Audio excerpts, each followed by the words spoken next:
Hey guys, welcome back to today's episode, and this one's a little different because it's a car that I actually forgot about when I was talking in my last episode. So the car today we're going to be talking about is a 1998 Toyota Corolla that I had, and it was actually a car that was given to my wife and I because it was in really rough shape.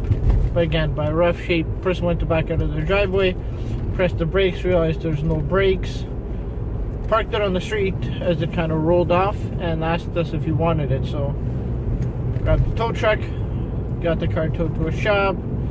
It was a bad, essentially one of the brake lines had rusted through.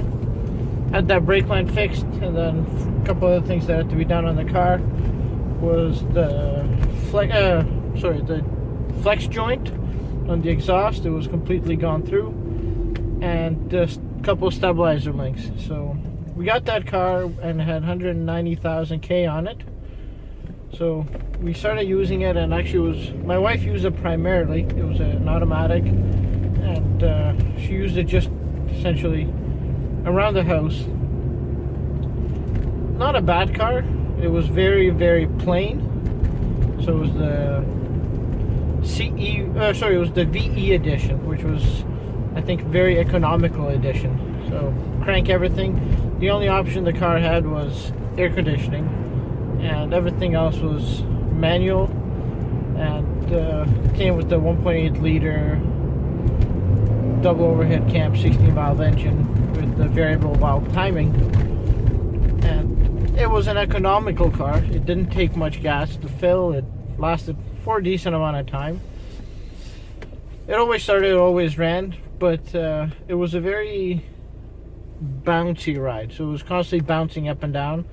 So on that car, I decided to get a new set of 4 struts, springs, sway bar links, hopefully bring the suspension up to par or refreshen it a bit. And although it helped, it still drove, I guess, like a Corolla would. It was not a very impressive ride.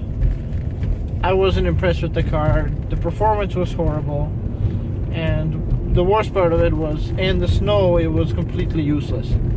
So if there was more than, say, 5 centimeters of snow on the ground, well, good luck to you. And if the grader passed, unless you take a running start, you were not going through that pile of snow. And one of the things that made me most nervous driving it when I took it over for the winter was driving across fields. So if, let's say, you're driving on a road that goes between 2 fields and there's a crosswind, if you're on snow, hold on for dear life, because it was very lousy and very bad. So I wasn't too impressed with it. But again, it was a car we got for free.